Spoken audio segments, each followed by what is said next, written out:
یہ صرف نئے عہد میں دستیاب ہوا جو یسوع کی موت کی بنیاد پر قائم ہوا، جب یسوع نے اسے اپنے خون سے خریدا روح کی برکت اور دیکھی۔ اس کے جی اٹھنے سے اس نے ہمارے لیے اس روح کو حاصل کیا، اور اس نے ہمارے پانے کے لیے روح القدس کو نازل کیا، اور ہم اپنے اندر اور اپنے اوپر اس روح کو پانے کے قابل ہوتے ہیں۔ مگر یہ تب ہوا جب اس نے جلال پایا، جب وہ زندہ ہوا اور باپ کے پاس چلا گیا اور روح القدس میں تمام قدرت اور اختیار حاصل کیا۔ تو عہد عتیق میں سنیں، کچھ خاص لوگ تھے جن کے اوپر روح موجود تھا۔ ضروری نہیں تھا کہ یہ مستقل ہو۔ اب یہ تمام ایمانداروں کے لیے دستیاب ہے، مگر نئے عہد نامے میں روح کا ہم سب کے اوپر ہونا دستیاب ہے، اور جب یہ ہمارے اوپر آتا ہے تو خدا ہم سے اسے واپس نہیں لیتا، یہ مستقل طور پر ہے۔ اب مسیح جلال پا چکا ہے، اس کا روح ہمارے پانے کے لیے مفت دستیاب ہے، ہمارے اندر بھی اور اوپر بھی۔ اور ہمارے اندر روح کے مستقل ہونے کی وجہ یہ ہے کہ جب ہم اپنے اوپر روح پاتے ہیں تو وہ بھی مستقل طور پر ہوتا ہے۔ روح ابھی تک دیا نہیں گیا تھا کیونکہ یسوع نے ابھی جلال نہیں پایا تھا، یسوع کو ابھی جلال پانا تھا، تو اب روح القدس ہمیں دیا گیا ہے، یہ ہم پر نازل ہوا ہے۔ ہمیں اس کے لیے ایمان رکھنے کی ضرورت ہے اور خود کو خدا کے روح کے تابع کرنا ہے۔ تو ہم یسوع کی خدمت کے دو مراحل دیکھتے ہیں، یعنی روح کی خدمت کے جو کہ یسوع کی تعلیم میں ہے۔ لوکا 11:9 میں لکھا ہے، بس میں تم سے کہتا ہوں، مانگو تو تمہیں دیا جائے گا، ڈھونڈو تو پاؤ گے، دروازہ کھٹکھٹاؤ تو تمہارے واسطے کھولا جائے گا۔ کیونکہ جو کوئی مانگتا ہے اسے ملتا ہے، اور جو ڈھونڈتا ہے وہ پاتا ہے، اور جو کھٹکھٹاتا ہے اس کے واسطے کھولا جائے گا۔ تم میں سے ایسا کون سا باپ ہے کہ جب اس کا بیٹا روٹی مانگے تو اسے پتھر دے، یا مچھلی مانگے تو مچھلی کے بدلے اسے سانپ دے، یا انڈا مانگے تو اس کو بچھو دے؟ بس جب تم برے ہو کر اپنے بچوں کو اچھی چیزیں دینا جانتے ہو، تو آسمانی باپ اپنے مانگنے والوں کو روح القدس کیوں نہ دے گا؟ تو آپ سب غور کریں، ہم سب خدا کے فرزند ہیں۔ خدا ہمارا دراصل باپ ہے، اور وہ ہماری حوصلہ افزائی کرتا ہے کہ ہم اس سے روح القدس مانگیں۔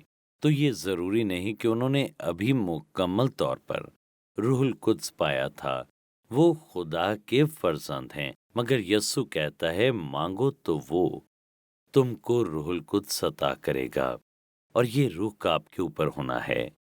تو جب ہم انجیل کا مطالعہ کرتے ہیں، اپنی موت سے پہلے یسوع نے اپنے شاگردوں کو نئی پیدائش اور اپنے اندر روح پانے کے لیے دراصل تیار کیا تھا، کیونکہ یہ پہلے آتا ہے اور آپ اس کی ترتیب کو بدل نہیں سکتے۔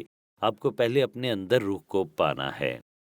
پھر ہم دیکھتے ہیں کہ جب انہوں نے اپنے اندر روح کو پایا، جو یقیناً مسیح کے جی اٹھنے کے دن ہوا، اور پھر 40 دنوں کے دوران اس نے انہیں اپنے اوپر روح پانے کے لیے تیار کرنا شروع کیا، جو کہ پینتیکوست کے دن ان کے اوپر نازل ہوا۔ تو پہلے یسوع اپنے اندر روح پانے کی تعلیم دیتا ہے۔ مثال کے طور پر وہ یوحنا 3 باب میں نئی پیدائش کی بات کرتا ہے، اور یہ کہ روح القدس ہماری روح میں ابدی زندگی دیتا ہے۔ یوحنا 3 باب میں یسوع نے جواب دیا، میں تجھ سے سچ کہتا ہوں، جب تک کوئی آدمی پانی اور روح سے پیدا نہ ہو، وہ خدا کی بادشاہی میں داخل نہیں ہو سکتا۔ اور یہاں پہ مراد پانی سے دراصل ہماری فطری پیدائش ہے، اور روح سے پیدا ہونا جو کہ دوسری پیدائش ہے، وہ خدا کی بادشاہی میں داخل نہیں ہو سکتا۔ تو آپ خدا کی بادشاہی سے باہر ہیں جب تک نئے سرے سے پیدا نہ ہو۔ پھر لکھا ہے جو جسم سے پیدا ہوا ہے جسم ہے، اور جو روح سے پیدا ہوا ہے روح ہے۔ تو روح القدس جو ہماری نئی پیدائش کا سبب بنتا ہے، وہ ہماری روح کو دوبارہ تخلیق کرتا ہے کہ ہم نئے سرے سے پیدا ہو سکیں۔ ہاللویا! تو نئی پیدائش انسانی روح کی نئی تخلیق ہے، جو خدا میں مرنا ہے گناہ کے باعث۔ اب نئی پیدائش ہمیں دوبارہ خدا کے ساتھ جوڑتی ہے، اور خدا کا روح ہمیں خدا کی بادشاہی میں لے کر آتا ہے۔ یسوع نے کہا تمہارا نئے سرے سے پیدا ہونا ضرور ہے، یہ اس کا حکم ہے۔ اور پھر یسوع کہتا ہے یہ روح القدس کا کام ہے، جس کا وہ ہوا سے موازنہ کرتا ہے۔ روح سانس اور ہوا کے لیے ایک ہی لفظ ہے۔ لکھا ہے ہوا جدھر چاہتی ہے چلتی ہے اور تو اس کی آواز سنتا ہے مگر نہیں جانتا وہ کہاں سے آتی ہے اور کہاں کو جاتی ہے۔ جو کوئی روح سے پیدا ہوا ایسا ہی ہے۔ تو وہ کہتا ہے یہ ہوا کے عمل جیسا ہے۔ جس طرح ہوا ہے روح بھی نظر نہیں آتا مگر یہ طاقتور ہے اور یہ عظیم کام کرتا ہے جیسے کہ نئی پیدائش۔ پھر نیکودیمس پوچھتا ہے میرے لیے یہ کیسے ہو سکتا ہے؟ اور یسوع نے اس مشہور آیت میں اس کو جواب دیا، کیونکہ خدا نے دنیا سے ایسی محبت رکھی کہ اس نے اپنا بیٹا بخش دیا کہ ہمارے لیے صلیب پر جان دے۔ سے سیاق و سباق میں دیکھیں، تاکہ جو کوئی اس پر ایمان لائے ہلاک نہ ہو بلکہ ہمیشہ کی زندگی پائے۔ تو جب کوئی یسوع پر خدا کے بیٹے کے طور پر بھروسہ کرتا ہے جس نے ان کے لیے اپنی جان دی اور پھر جی اٹھا، پھر پاک روح اس کی روح میں داخل ہوتا ہے اور اس کی روح میں مسیح کی ابدی زندگی داخل ہوتی ہے اور وہ نئی پیدائش پاتا ہے۔ اور پھر آخری فصح پر یسوع نے کہا جب وہ نئی پیدائش پاتا ہے تو روح القدس آتا اور اس کی روح میں سکونت کرتا ہے ہمیشہ ہمیشہ کے لیے۔ اور نئی پیدائش اور سکونت پذیر روح کے درمیان تعلق کو یسوع نے مرکز میں بیان کیا۔ یہاں پر لکھا ہے اور نئی مے کو پرانی مشقوں میں کوئی نہیں بھرتا، نہیں تو مشقیں مے سے پھٹ جائیں گی اور مے اور مشقیں دونوں برباد ہو جائیں گی، بلکہ نئی مے کو نئی مشقوں میں بھرتے ہیں۔ لکھا ہے بلکہ نئی مے کو نئی مشقوں میں بھرتے ہیں، یعنی ہماری پرانی روح پاک روح کو اپنے اندر نہیں رکھ سکتی، یہ اس کے لیے ناممکن ہے۔ یعنی سب سے پہلے خدا ہماری پرانی روح کی مشقوں کو نئی روح کی مشقوں سے بدلتا ہے اور پھر وہ ان میں اپنا نیا روح ڈالتا ہے۔ تو ہمیں پہلے اپنی روح کو نیا کرنا ہے تاکہ وہ اس کے اندر اپنا روح ڈال سکے، اور اس کے بعد ہی ہم سکونت پذیر روح کو اپنی روح میں پا سکتے ہیں۔ اور اس دور میں آپ کو یہ بتانا چاہتا ہوں کہ مشقوں کو نیا بنانے کے لیے وہ انہیں دراصل تیل سے رگڑتے تھے جس سے وہ پھر نئی ہو جاتی تھی اور ان میں پھر نئی مے ڈالی جا سکتی تھی۔ اور نئی پیدائش میں روح کا تیل ہماری روح میں ڈالا جاتا ہے جو کہ سکونت پذیر روح ہے، جو ہماری روح کو تازہ کرتا ہے اور ہماری روح کو کامل بناتا ہے کہ ہمیشہ کے لیے خدا کا سکونت پذیر روح ہم پا سکیں۔ یہ خدا کی نئی مے ہے اور خدا کی تعریف ہو۔ تو یوحنا 14:12 دیکھیں، یہ ایک دلچسپ آیت ہے۔ تو میں تم سے سچ کہتا ہوں جو مجھ پر ایمان رکھتا ہے یہ کام جو میں کرتا ہوں وہ بھی کرے گا، بلکہ ان سے بھی بڑے کام کرے گا، کیونکہ میں باپ کے پاس جاتا ہوں۔ اب یسوع نے جو کام کیے وہ تعلیم تھی، منادی تھی، شفا تھی، رہائی تھی، دوسرے معجزات تھے، اور ہم بھی یہ کام کرنے کے لیے بلائے گئے ہیں۔ بلکہ ان سے بھی بڑے کام۔ لوگ اس پر مشکل کا شکار ہوتے ہیں کہ ہم یسوع جیسے کام کیسے کر سکتے ہیں، اس سے بڑے معجزے ہم نہیں کر سکتے۔ تو بڑے کام کیا ہیں جن کے لیے ہر ایماندار کو بلایا گیا ہے؟ وہ ہیں لوگوں کو نئی پیدائش پانے اور روح میں بپتسمہ پانے میں مدد کرنا۔ ہم یسوع سے بڑے کام کیسے کر سکتے ہیں؟ کیونکہ یسوع نے وہ کام کیے۔ یسوع نے نئی پیدائش پانے میں لوگوں کی مدد نہیں کی، کیونکہ یہ صلیب سے پہلے دستیاب ہی نہیں تھا، مگر اب جبکہ یسوع مر کر زندہ ہوا ہے اور نئے عہد میں نئی پیدائش اور روح القدس دستیاب ہے، اب یہ ممکن ہے۔ تو پھر آپ غور کریں ہم بڑے کام کیسے کر سکتے ہیں؟ جب آپ کسی کو بچاتے ہیں تو یہ اسے شفا دینے سے بڑا کام ہے، اور ہم بڑے کام کرنے کے لیے دراصل بلائے گئے ہیں، اور یہ وہ تبدیلی ہے جو یسوع کا مرنا اور پھر جی اٹھنا لاتا ہے۔ تو اب یہ بڑے کام ممکن ہے جب ہم لوگوں کے لیے دعا کرتے ہیں، جب ہم لوگوں کے ساتھ خدا کے کلام کی شراکت کرتے ہیں، اور نئی پیدائش نئے عہد نامے میں یہ ایک نئی چیز ہے۔ یسوع نے یوحنا 14:16 میں آنے والے سکونت پذیر روح کے بارے میں بھی بیان کیا، اور میں باپ سے درخواست کروں گا تو وہ تمہیں دوسرا مددگار بخشے گا۔ یہ لفظ دوسرا لفظ ایلوس ہے جس کا مطلب ہے اسی جیسا ایک اور۔ یسوع جیسا یعنی وہ یسوع جیسا ہے، یہ بتاتا ہے وہ ایک شخصیت ہے، تشبیہ نہیں۔ اور جیسے کہ یسوع خدا ہے، الہی شخصیت ہے، روح القدس بھی دراصل خدا ہے، تو یہ ایک الہی شخصیت ہے جو ہمیں دیا گیا ہے، جو اگلی آیت میں بیان کیا گیا ہے، یعنی روح حق جسے دنیا حاصل نہیں کر سکتی کیونکہ نہ اسے دیکھتی اور نہ جانتی ہے، تم اسے جانتے ہو کیونکہ وہ تمہارے ساتھ رہتا ہے اور تمہارے اندر ہوگا۔ یہ ایک بڑا بیان ہے۔ وہ پہلے ہی ان میں سکونت پذیر تھا کیونکہ روح القدس یسوع کے اندر اور اس کے اوپر تھا، تو وہ اس طرح اسے جانتے تھے۔ مگر وہ کہتا ہے اب نئے عہد میں وہ تمہارے اندر ہوگا، روح القدس ہمارے اندر ہوگا۔ اس لیے بائبل کہتی ہے ہم روح القدس کی ہیکل ہیں، روح القدس ہمارے اندر رہتا ہے۔ خدا کی تعریف ہو۔ تو یسوع اس کا اعلان کرتا ہے کہ روح القدس کی سکونت پذیری ہمیشہ کے لیے ہے۔ خدا کی تعریف ہو۔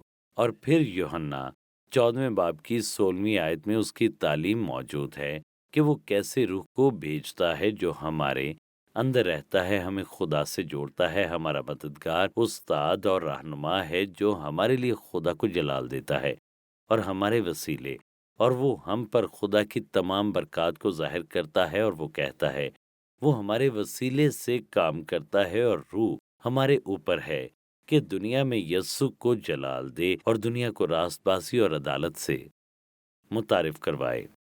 وہ بنیادی طور پر انہیں اپنے اندر روح پانے کے لیے تیار کر رہا تھا۔ پھر اس صبح جب یسوع مردوں میں سے زندہ ہوا، 8 اور 9 بجے صبح تیسرے گھنٹے میں یسوع آسمان پر گیا، اور اکثر لوگ سوچتے ہیں وہ 40 دن بعد اٹھایا گیا، اور انہیں یہ احساس تک نہیں ہوتا کہ سب سے پہلا اہم کام جی اٹھنے کے بعد جو اس نے کیا وہ آسمان پر گیا، اور وہ آسمان پر گیا، اور پھر کہہ سکتے ہیں کچھ دیر بعد وہ زمین پر آیا، اور پھر آسمان پر اٹھائے جانے سے پہلے 40 دن تک شاگردوں کو نظر آتا رہا۔ اور ہم آئندہ تعلیمات میں یسوع کے آسمان پر اٹھائے جانے کی 4 وجوہات پر بات کرنے والے ہیں۔ پہلی بات جی اٹھنے کے وسیلے اسے پہلے پھل کی عید کو پورا کرنا تھا، پھر اسے اپنا خون آسمانی پاک ترین مکان میں پیش کرنا تھا، اور وہ 40 دن انتظار نہیں کر سکتا تھا، پھر اسے آسمان اور زمین کا کل اختیار حاصل کرنا تھا، اور اسے یہ آسمان پر اٹھائے جانے سے پہلے سب کچھ کرنا تھا، کیونکہ 40 دنوں کے دوران اس نے اعلان کیا کہ اسے آسمان اور زمین کا کل اختیار دیا گیا ہے۔ اور دانیل کی کتاب 7ویں باب میں اسی سے متعلق بتایا گیا ہے کہ اسے یہ اختیار پانے کے لیے خدا کے تخت کے سامنے پیش ہونا تھا۔ اور آخری بات، ہمارے لیے روح القدس کو حاصل کرنے کے لیے اسے آسمان پر جانا تھا، اور اس نے یہ جی اٹھنے کی صبح ہمارے لیے کیا، کیونکہ جی اٹھنے کی شام اس نے اپنے شاگردوں سے کہا کہ روح القدس لو، اس نے ان پر پھونک ماری، کیونکہ وہ پہلے ہی روح القدس کو پا چکا تھا، اور اس نے اس کا اعلان بھی کیا۔ اور اس بات کی پہلی گواہ مریم مگدلین تھی، کیونکہ وہ واحد خاتون تھی جس نے اسے آسمان پر جانے سے پہلے دیکھا، اور وہ اس پر ایک خاص مقصد کے لیے ظاہر ہوا کہ وہ اس کے بارے میں بتا سکے کہ وہ کیسے اٹھایا گیا۔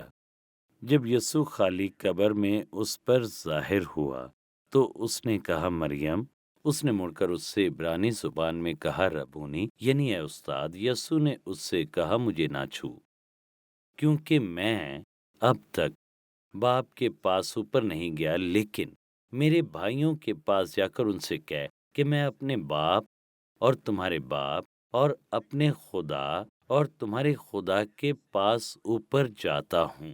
آپ ان پر غور کریں، یہ انتہائی اہم الفاظ ہیں۔ وہ فی الحال میں ان سے کہتا ہے کہ میں جاتا ہوں، اس نے یہ نہیں کہا کہ میں 40 دنوں بعد جاؤں گا۔ اور یہ انتہائی سمجھ سے بالاتر بات ہوتی اگر وہ مریم سے اس لیے نہ چھونے کو کہتا کہ 40 دن بعد اسے آسمان پر جانا ہے، اور اس نے یہ اس لیے اس سے کہا کیونکہ وہ اسی وقت آسمان پر جا رہا تھا ایک کام کرنے کے لیے، اور مریم کا اس وقت اسے چھونا دراصل نامناسب ہوتا جس پر ہم بات کریں گے۔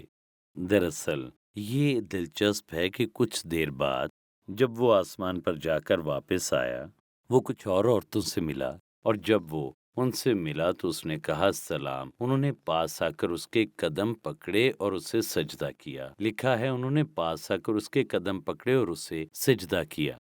تو کچھ دیر کے بعد انہوں نے وہ کیا جو دراصل یسوع نے مریم مگدلینی کو نہیں کرنے دیا تھا۔ تو اس دوران کچھ تبدیل ہوا تھا، اور تو یسوع کو دراصل باپ کے پاس جانا تھا تاکہ اپنا خون پیش کرے آسمانی پاک ترین مکان میں، اور مردوں میں سے زندہ ہونے والے پہلے پھل کے طور پر پیش کرے۔ اور یہ پہلے پھل کی خدا کے سامنے قربانی تھی، اور یسوع فسح کے دن مرا تاکہ فسح کی قربانی کو پورا کرے، اور پہلے پھل کی عید کے دن جی اٹھا، اور پہلے پھل کی عید پر وہ پہلا پھل خدا کے سامنے پیش کرتے اور اسے لہراتے، اور خدا اسے قبول کرتا۔ ساری فصل کی بنیاد پر تو یسوع کو دراصل پہلے پھل کے طور پہ خود کو پیش کرنا تھا، اور پھر اسے ہمارے لیے خدا نے قبول کیا تاکہ خدا کی برکات ہم پر نازل ہو سکیں۔ اور چونکہ یہ قربانی خدا کے حضور پیش ہونی تھی تو مریم کے لیے مناسب نہ تھا کہ اسے چھوئے جب تک وہ خود کو خدا کے سامنے پیش نہ کرے، اس لیے اس نے کہا مریم کو مت چھو، کیونکہ مجھے ایک کام کرنا ہے، میں باپ کے پاس جاتا ہوں۔ مگر واپس آنے کے بعد اس نے شاگردوں کو اسے چھونے کے لیے کہا۔ تو ہم اس پر مزید بات کریں گے کیونکہ یہ انتہائی اہم ہے، مگر اسے سمجھا نہیں جاتا۔ یہاں ایک کتاب ہے جو مسیحی بنیادیں کی اس سیریز سے بالکل مطابقت رکھتی ہے۔ عنوان ہے گروئنگ اپ اسپرچولی، اور یہ انتہائی اہم ہے کہ ہم بنیادی تعلیم کو جانیں جہاں ہم روحانی طور پر بڑھ سکتے ہیں۔ میں چاہتا ہوں کہ آپ اس کتاب کو خریدیں، اور یہ زیادہ مہنگی نہیں۔ یہ کتاب آپ کو بہت سی بنیادی تعلیمات دے گی۔ اس سیریز کے علاوہ بھی بہت کچھ ہے۔ ہمیں دیکھنے کے لیے شکریہ۔ آپ مزید تعلیمات آکسفورڈ بائبل چرچ اور روکو چینل پر حاصل کر سکتے ہیں، اور ڈیرک واکر کے یوٹیوب چینل پر بھی۔ اور آپ ہمارے ساتھ اتوار کی عبادت میں بھی شامل ہو سکتے ہیں، صبح 11 بجے اور شام 6 بجے۔ چینی school, ہیڈنگٹن، Oxford, OX3 7QH۔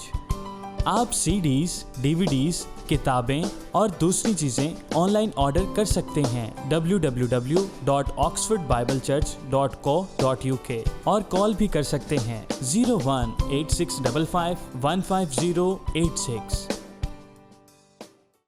Shekinah Bible Ministries were founded by Dr. Tahira Salim and Reverend Dr. Asher Salim on 27th October 1998.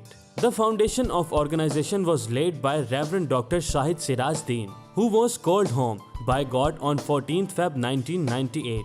The organization commenced its working through Bible Institute and then by the grace of God developed following establishments: Shekinah Bible Church, Shekinah Sunday School, Shekinah Movie Society, Shekinah Messaging Services, Shekinah Adult Youth, Daughters of Shekinah, Shekinah Bible Institute, Shekinah News, Shekinah Medical Camp, Shekinah EMAC.